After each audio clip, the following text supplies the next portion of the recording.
One, and we're live. How are you, Sheriff?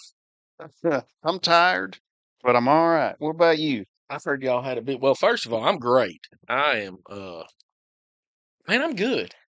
I'm really Life's good. great right now, Life man. is great right now. I'm envious. Man, when I say blessed, it's on another level. I like my new job.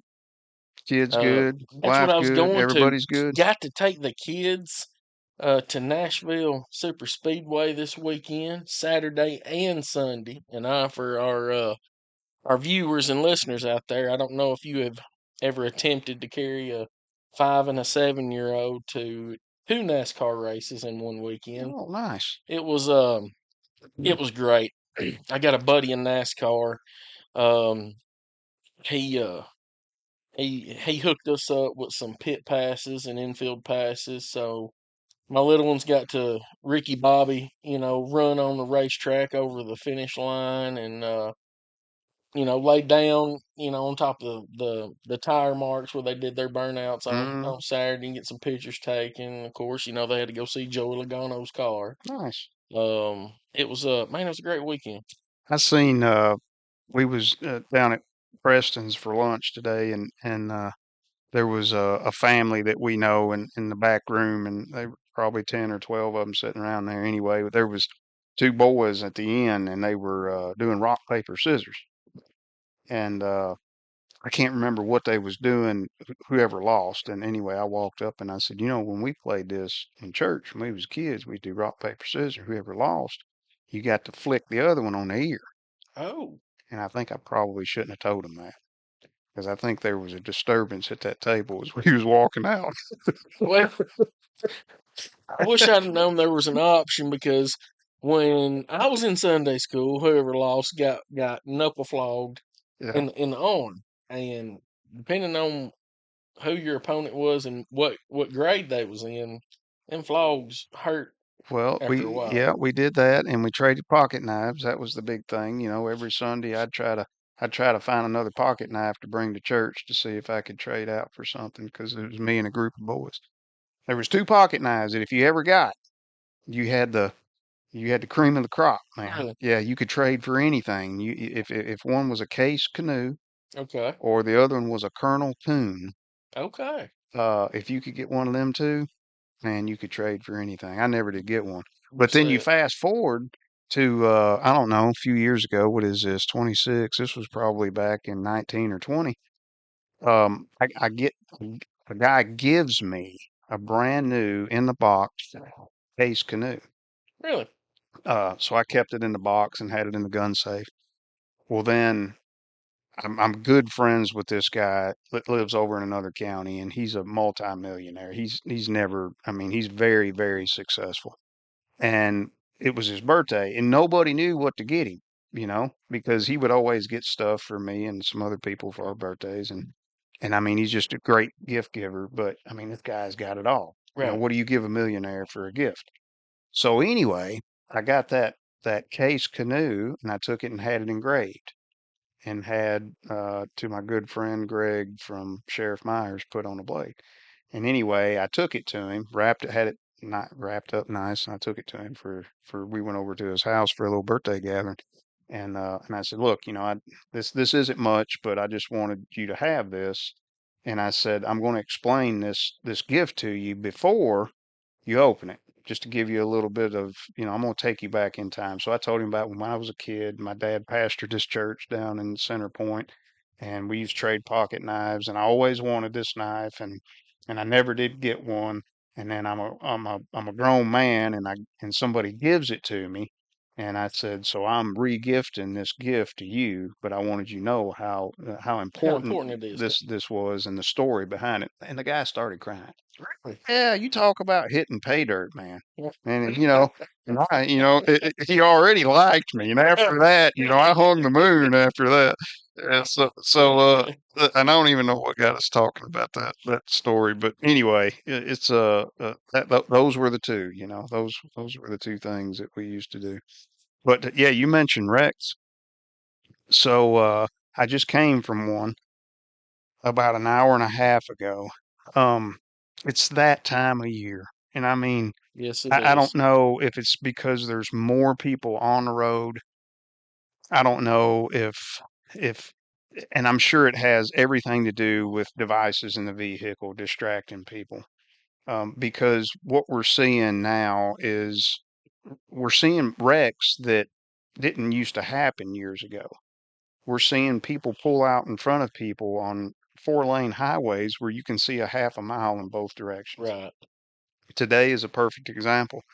This person pulled out in front of a vehicle on 64 West, and I say that's what the preliminary investigation is, and that's what witnesses were saying.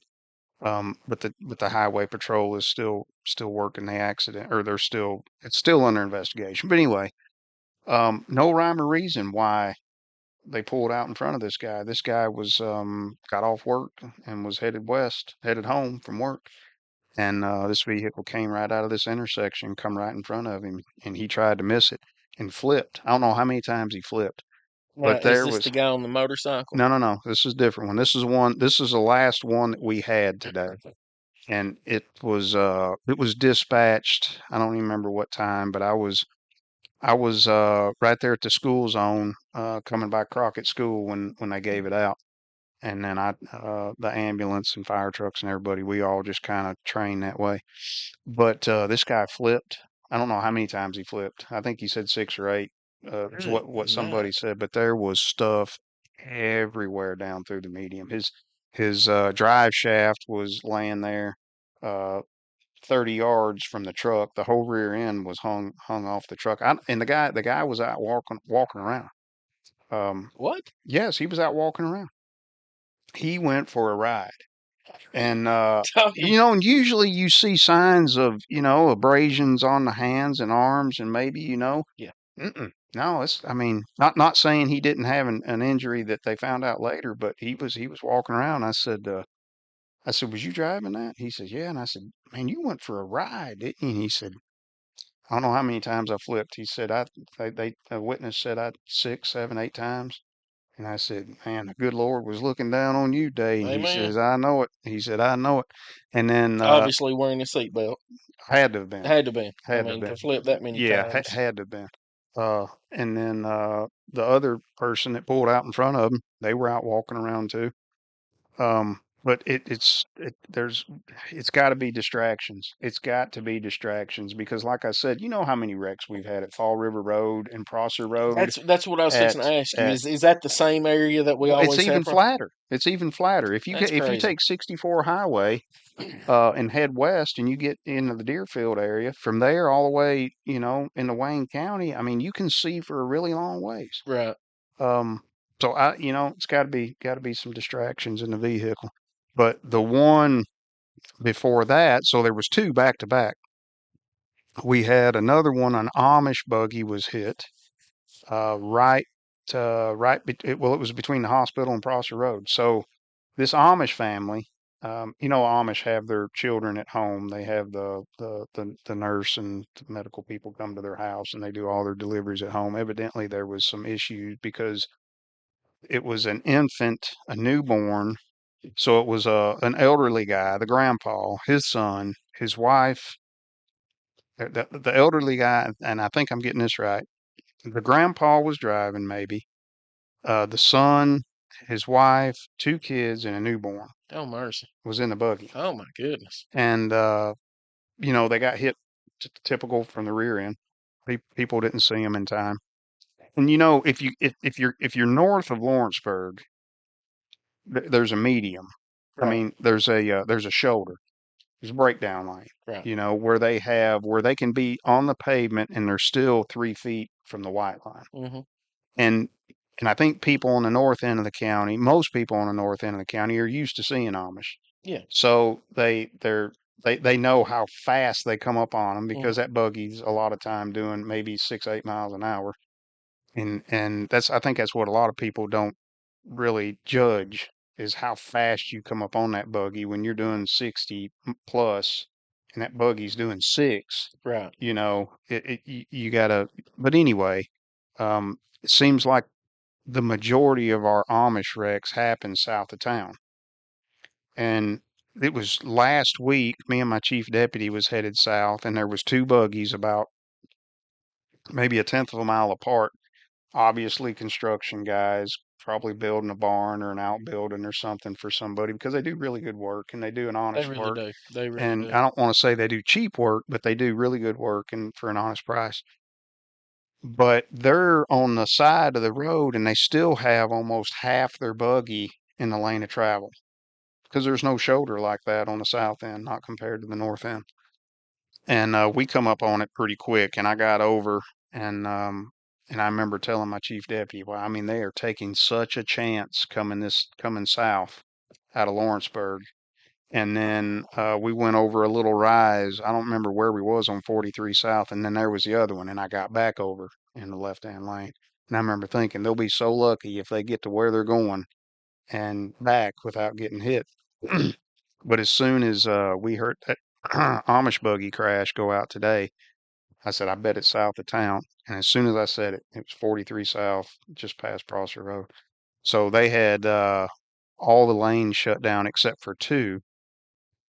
I don't know the condition of the horse, but everybody walked away from that Amish wreck.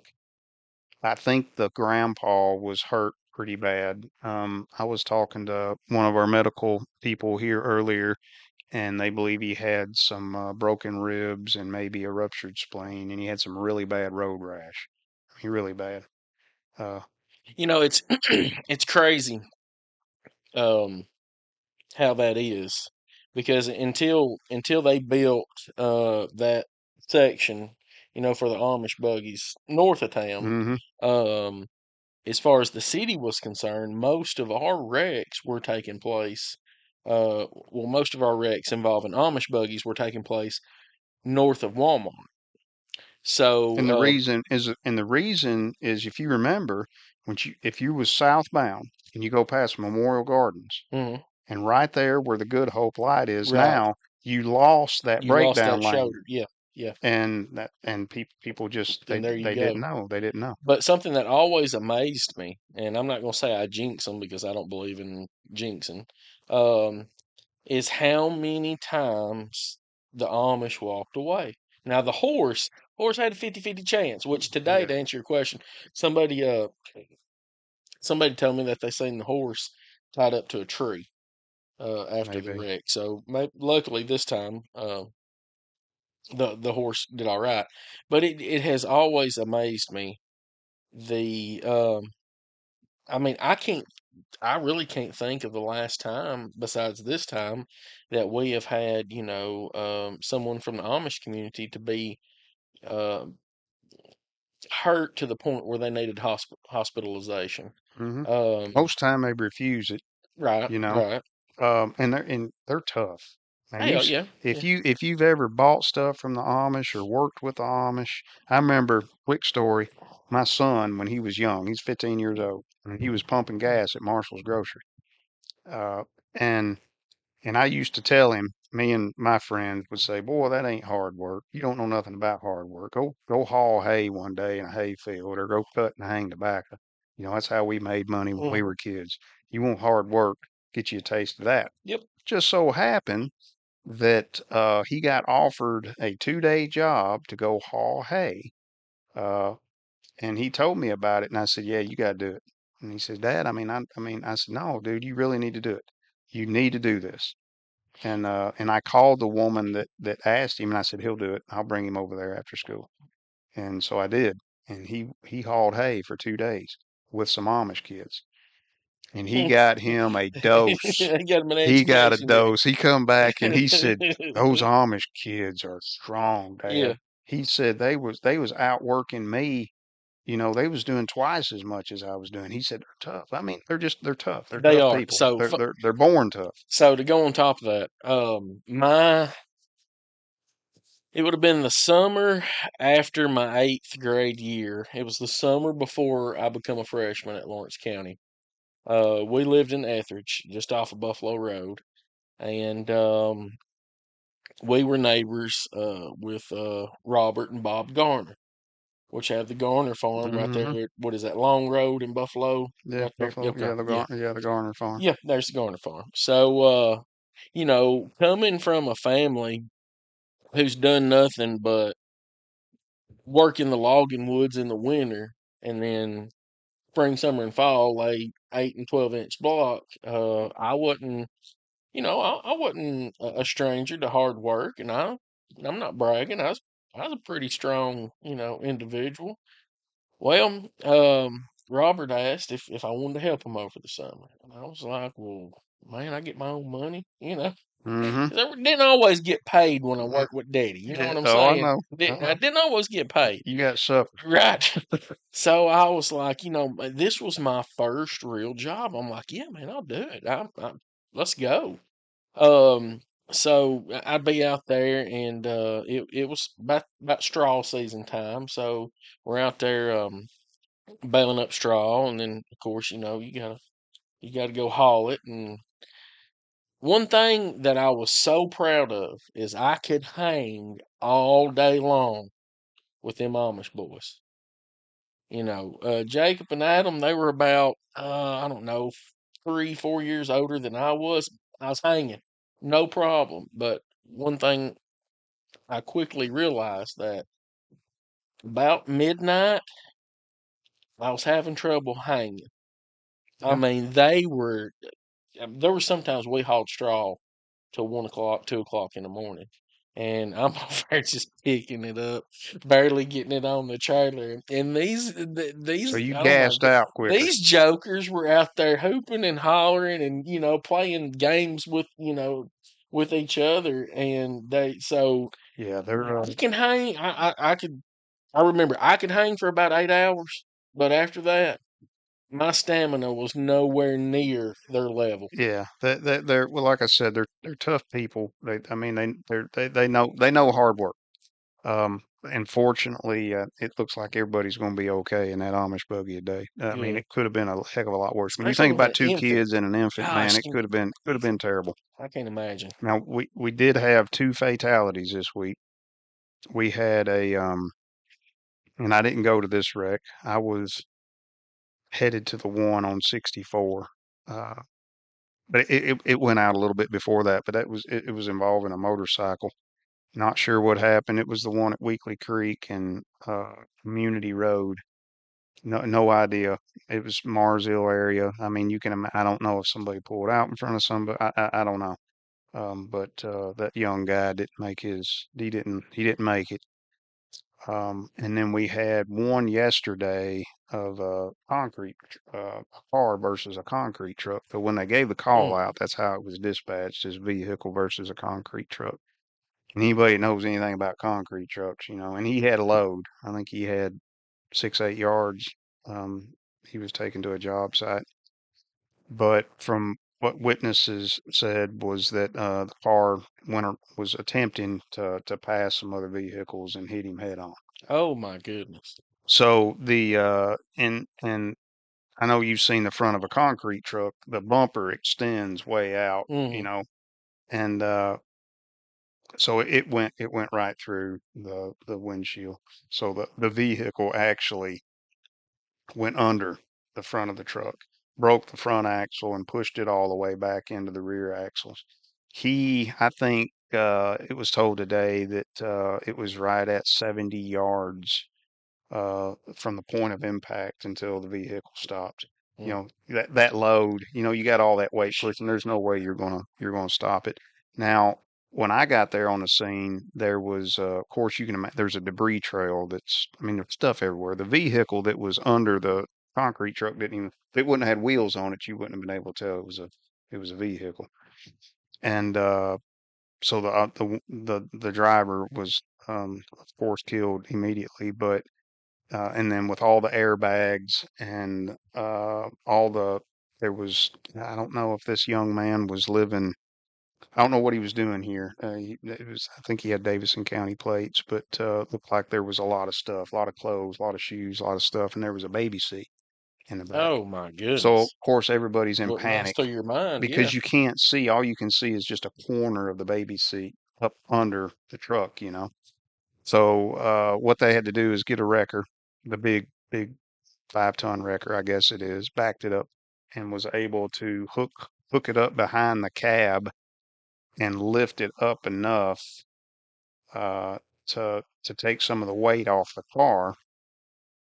And then they pulled one of the fire trucks up, kind of catty corner to it, and then hooked some chains up behind it and drug it out from under the concrete truck while they had the weight off of it. And then they set it down, and then they got all the equipment to cut it apart, cut the top off of it where they could get in there and see. And luckily, that was if there's any good thing about that wreck is that there wasn't an infant in that car seat. But the driver was killed on impact. You know, But that's that's two in one week, and this is I mean we still got Thursday. I mean we still got Friday, Saturday, and Sunday left of this week. you know, I know the majority of the people out there that listen to us and watch us on Facebook and YouTube, they support us and they have a pretty good understanding about what first responders experience and go through. But in this situation, the helpless feeling, and the helplessness of standing there, not knowing as a first responder if there's an infant in that car seat. And what you're going to see when you take a top off that car. That's it. And Hmm. you know, wreckers don't respond to wrecks initially when everybody else responds to them. So you get there, you see what's happened, you see what type of dilemma you have now. Is there a baby in that car seat? And then you have to tell dispatch, send me additional help, and then you've got to sit there and you can't do nothing and wait on some more help just to see whether or not you have another tragedy in that vehicle. Man, Well, I mean, that's just something you can't hardly explain to well, people. I mean, the ambulance. I think, which highway patrol. I mean, sheriff's office generally we don't work wrecks, and some people don't know that. We generally do not work wrecks. Uh, that's a different type of enforcement that we just sheriff's office just don't do. Now, if we have a maybe a wreck without injuries and highway patrol is tied up like probably today with multiple accidents with multiple injuries and fatalities, and they say, hey, we're busy, can y'all work this, yeah, we'll get everybody's information, and we can do a report for insurance purposes or whatever. But it, I mean we just don't work wrecks, but we still respond to them, Mhm. to assist with traffic or whatever we need to do. Our guys are, they've got basic first aid and CPR, so we can help to that. But normally when we go to a wreck scene, we're just say, hey, do you need us? And if you do, what do you need us to do? We'll let the professionals do that. But the highway patrol, city PD officers, and especially ambulance drivers, they're the ones that see the worst of the worst. Oh yeah. I was talking to one of the ambulance drivers while we were waiting to get the car out from under the truck, and he said, and I can't remember exactly how he put it, but it was something along the lines. He says, "I don't know what's going on." He says, "Seems like this shift right here that I'm working is getting all of the deaths. The bad stuff. Yeah, the 1060 we call them 1065s. Hmm. That's a dead body." But he said even the kids, there was I think I don't know how long ago it was, but there was a couple of children that died unexpectedly, and it takes a toll on you. Um, but I still remember the first wreck involving a fatality that I saw that I went to as a young deputy, and I was right there within less than a minute from it when they gave it out. And this guy had wrecked. I don't know if he'd fell asleep, but anyway, he'd hit a tree and a car caught fire. Oh mercy. And so I got there right at the same time. A volunteer I guess one of the firefighters just happened to be at the station when they gave it out, and he jumped in the pumper truck and he took off. So I got there right when he did, and he bailed out and got the hose and went to hosing down the car trying to get the fire out. And and there was a couple more people. I mean, I couldn't do anything. All I could kind of do was keep people back that was slowing down and telling them to keep going or whatever and block the road. Uh, and then there was people in the house too, and we were saying, "Hey, just stay in the house. You know, we're about to get the fire out." So as they're getting it out and the flames are going down, then you see that there's a guy in there. Hmm. And and I walked over there by the guy that was hosing down the vehicle, and I said, "Is that what I think it is?" He said, "Yeah, there's a person in there."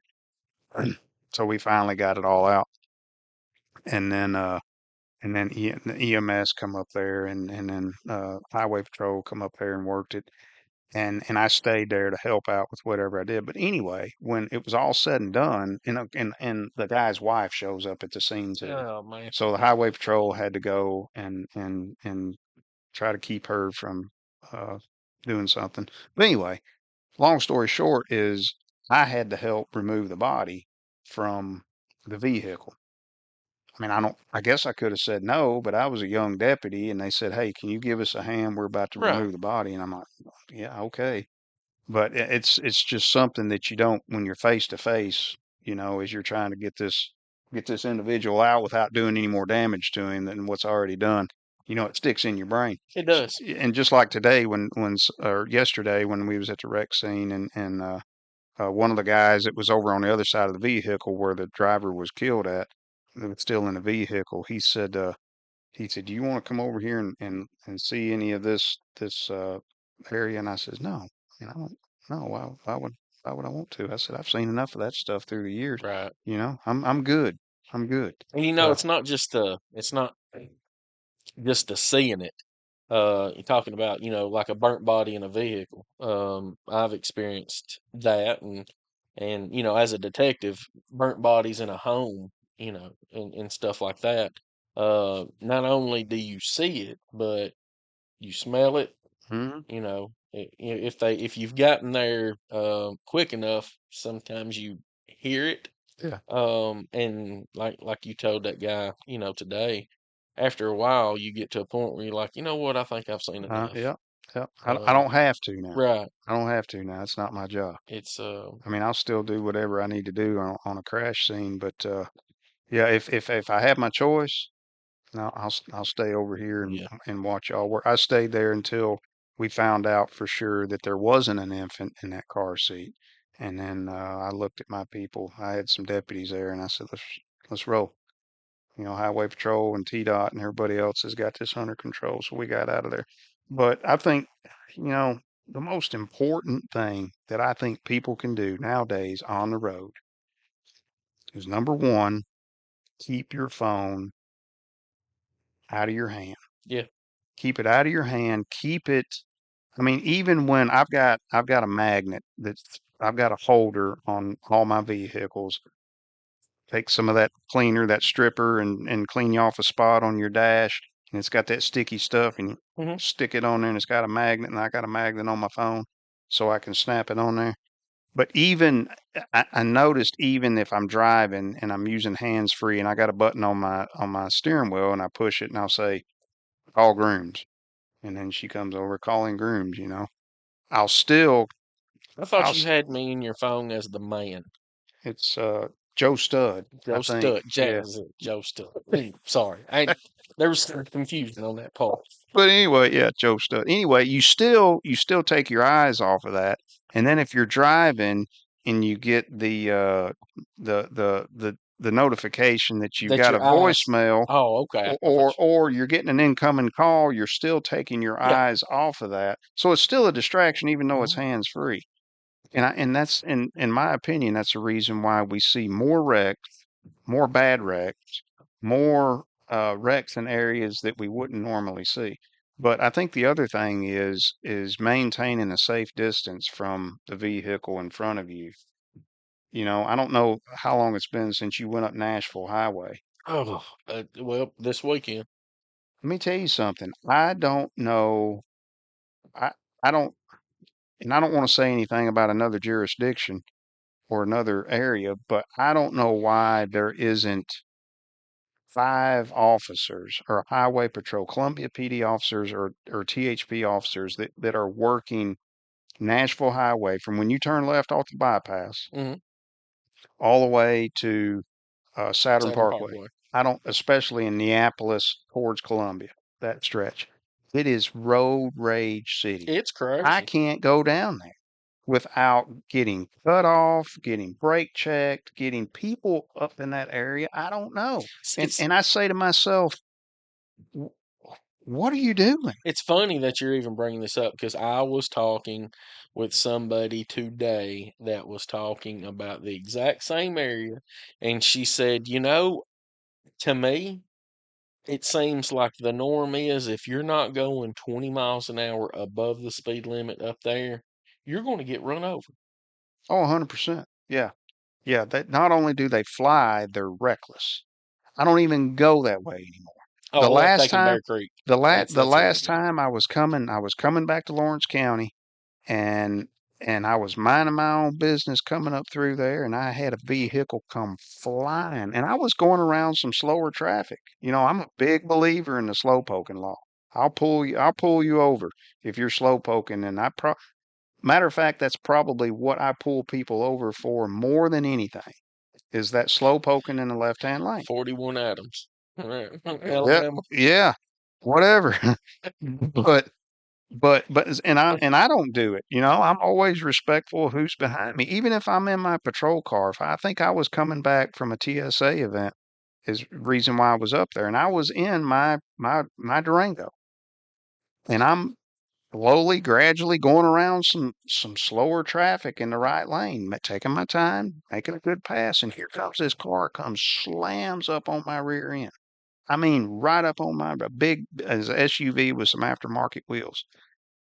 And I'm still just gradually making my pass, and they're glued to my rear end. So I went down there and gave them a little blue light, Yeah, look, hello, just to say, it's hey, me. hey, man, you probably want to back off. Right.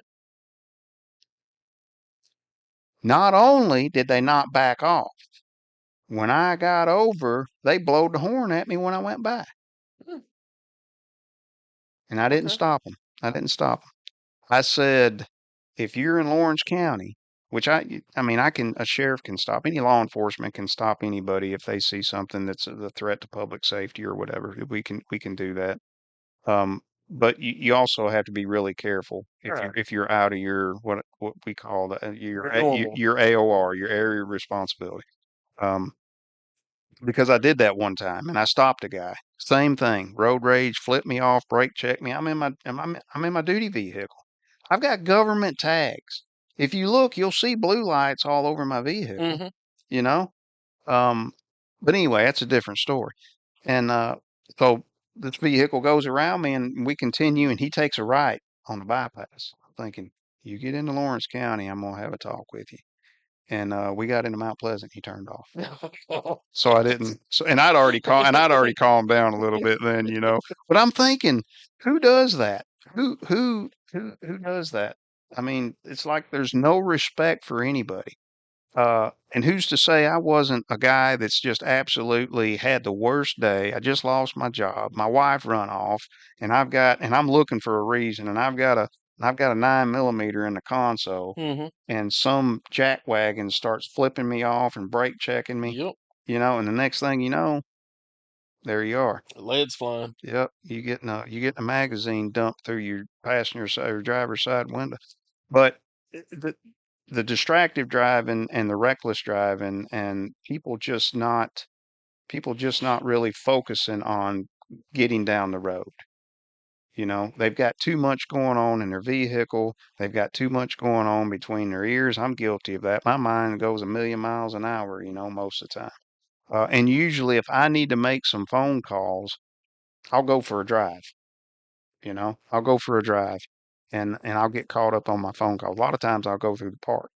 You know, I'll cruise around the park and get my phone calls out of the way. But it's just there's so many distractions now, and I think that's the contributing factor. I was talking to one of our state troopers the other day, one of our motorcycle state troopers. I won't tell you which one it is, but he wrote 17 tickets, and this was at Oh, lunchtime. they were hot yesterday. This was at lunchtime, Hot yesterday. and I didn't ask him what they were, but I've talked to one of the other state troopers that drive a motorcycle, and he told me that most of his tickets are for cell phones and uh, seat belts. And I, like I said, I won't call his name either. But if you ever meet him going through Lawrenceburg, he's up in his seat. I mean, he's up way up in his seat, and he's got his neck up, and he's scanning oncoming traffic. And that son of a gun, he can see a Just seatbelt. looking for it. He can see a cell phone in your hand, or a seatbelt strap that's not over your shoulder. He can spot it from a block away, and That he reminds me of a story. I don't know. It's probably been about 10 years ago, maybe 15. Um, Time passes so quickly, but a very prominent and skilled defense attorney. I pulled his client over for not wearing a seatbelt, and he had dope. Normal story. Blah blah blah blah blah. So they want a preliminary hearing, and before we get to the preliminary hearing, this attorney is like, gets me off to the side. He was like, Blake, you mean to tell me that a vehicle passing you at 50, 60 miles an hour while you're driving 50, 60 miles an hour, um, you can tell that somebody is not wearing a seatbelt? And I was trying to explain to him, there are several different ways you can tell somebody's not wearing a seatbelt. Either you don't see the strap over their shoulder, or you see that shiny piece of metal, still up on the side is the buckle. And he's like, so you're telling me that when that passes you at 50, 60 miles an hour, you can see it? I'm like, why is that so hard for you to believe that I can see that? I mean, baseball players, they're hitting something about the same size of a seatbelt buckle that's going 80, 90, sometimes 100 miles an hour. They don't only see it, some of them knock it out of the park. So why is that so hard to understand? He stood there and he was like, that's a pretty good that's a explanation. good point. he You just got me. he said, we probably won't cover that on the prelim. Yeah, you I got was me. like, okay. Yeah, that's a good answer. But yeah, You say what you want to about seatbelts. I mean, they do save lives. I mean, I'm as guilty as anybody well, out there. today, prime I don't example. buckle up every single time my butt hits the seat. I do most of the time, but I'm guilty just like anybody else. But they do save lives, Hmm. and especially if you're in a rollover.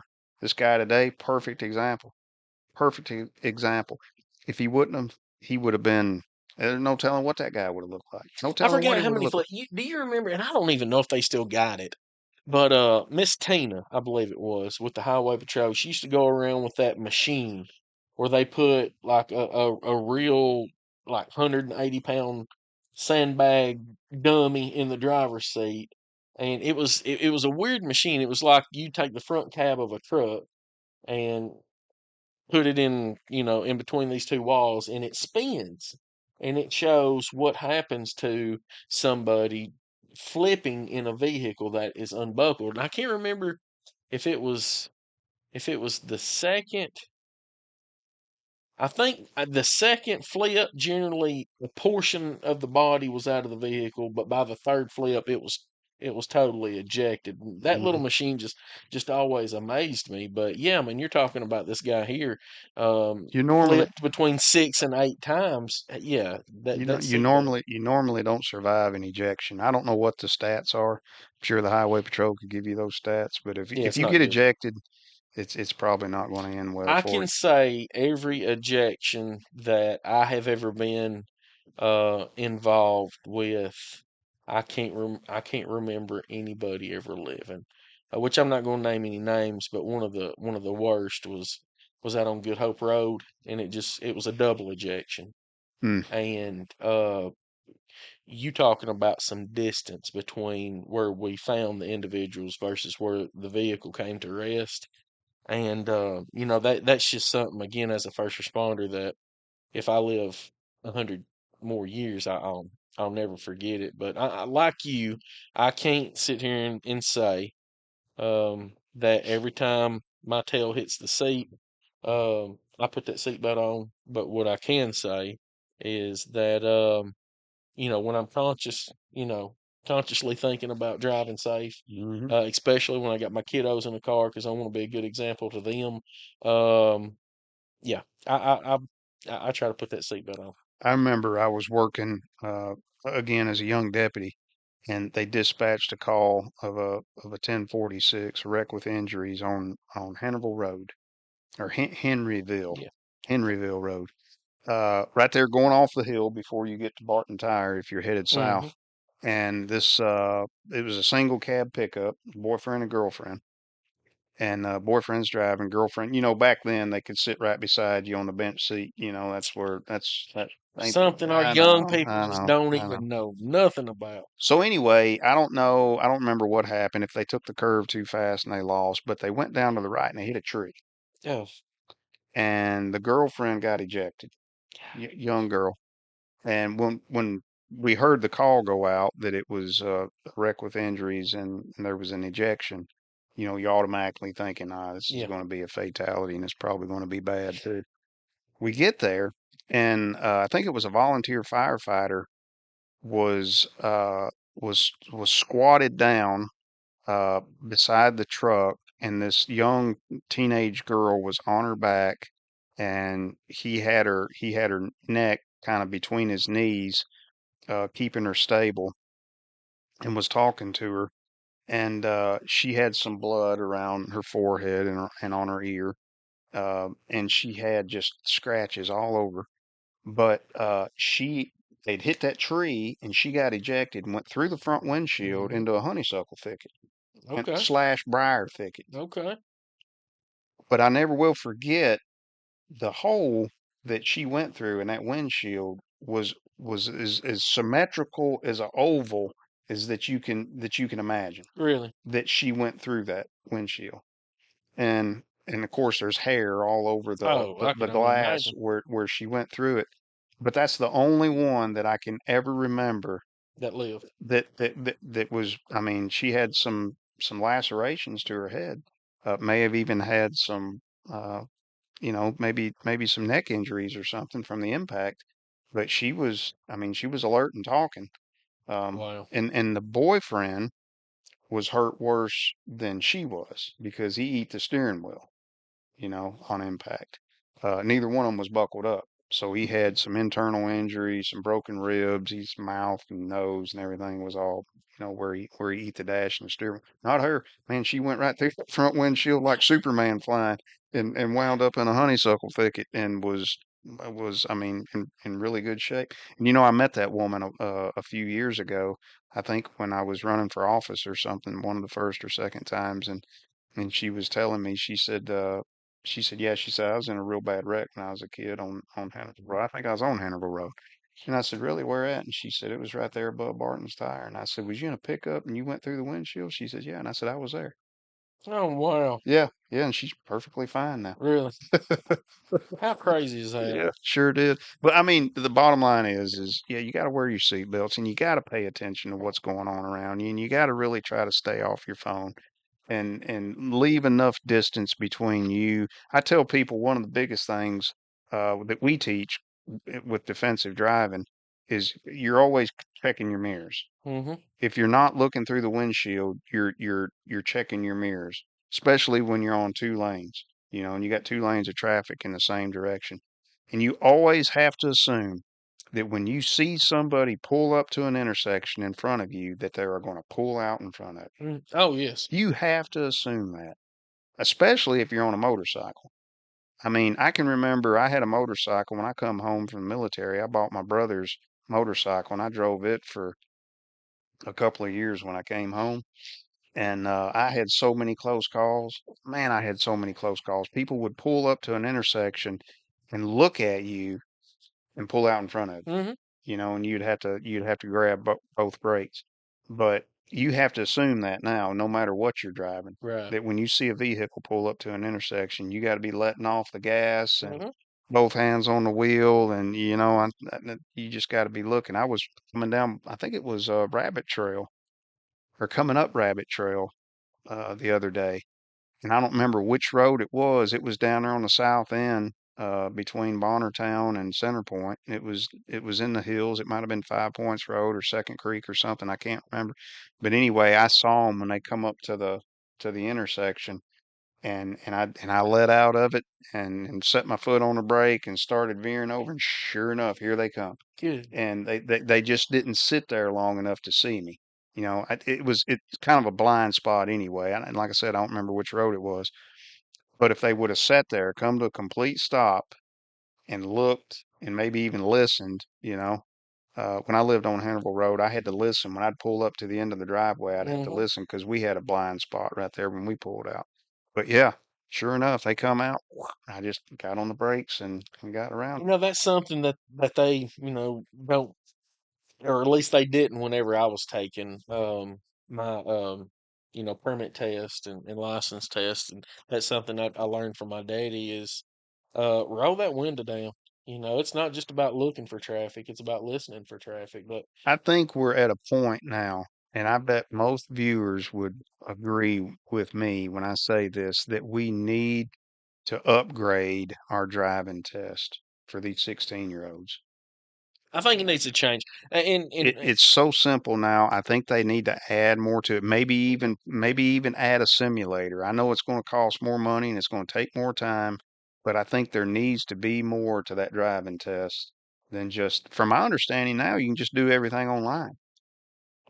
Well, and Lord, I'm starting to sound old like you. Teenagers today are not the same type of teenagers as they was in my teenage generation, and we wasn't the same type as your generation. I think the levels of responsibility, the levels of maturity, they're not getting any better, should I say. And I'm not trying to, throw a dig at our young people, but it's just a different time. Social media and the way we interact and our responsibilities. And what you hit on earlier is part of it too. It's not just the being on the cell phone, not paying attention and checking your mirrors. I think society as a whole is just living so fast these days. They're living fast, and in order to live fast, you Well, got to yeah, do things fast, and that's just a big distraction all the way around. we've got vehicles being made now that will alert you if you leave your kid in the back seat. Yeah, yeah. We're living in a time now where mothers are so busy Mhm. and so distracted Yep. that they forget to drop their kid off at daycare, And and let they them in get the to back work seat. and shut the door, and they leave their kid in the Yep. back seat, and the kid dies from heat Hey, exhaustion, same heat thing. deprivation. Same thing with taking your eyes off the road. Have you drove a vehicle that has that eye sensor? It's kind of cool, but it'll scare the far out of you the first time it happens.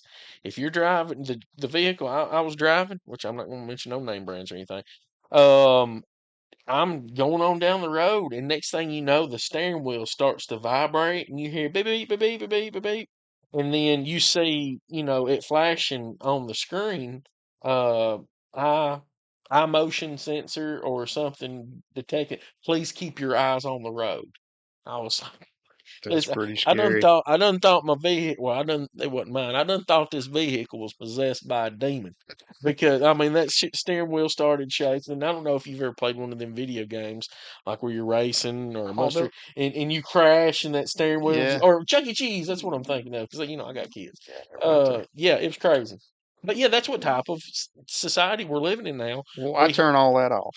I was actually thinking about purchasing this vehicle, and I test drove it for a couple of days. And it was because I haven't had a new vehicle since 2007. I still drive my old pickup, and then I've got my county car, and then I got my little '98 model Jeep. So I don't have nothing nice and fancy.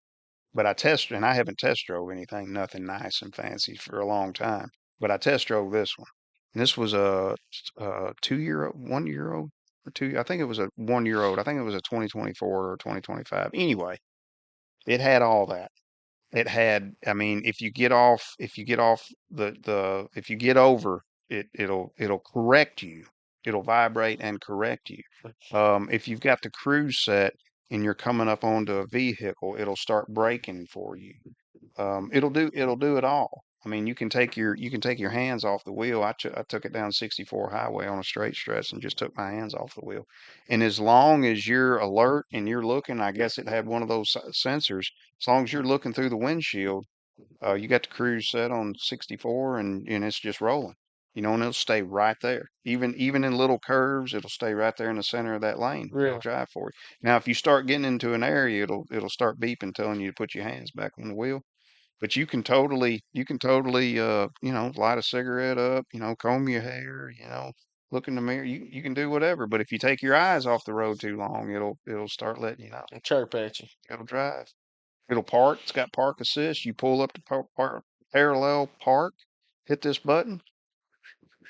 Well, and It'll that's what I was getting it'll at. do it We're all for talking about all these features, and then and still to top it off with, we got cars that can drive themselves with, you. I turn all that and on, that's and that's some of it you can't even turn off because I don't want a vehicle telling me. Number one, I don't. The first thing I'll tell you right now, the first thing that I disable on a vehicle is the seatbelt churn.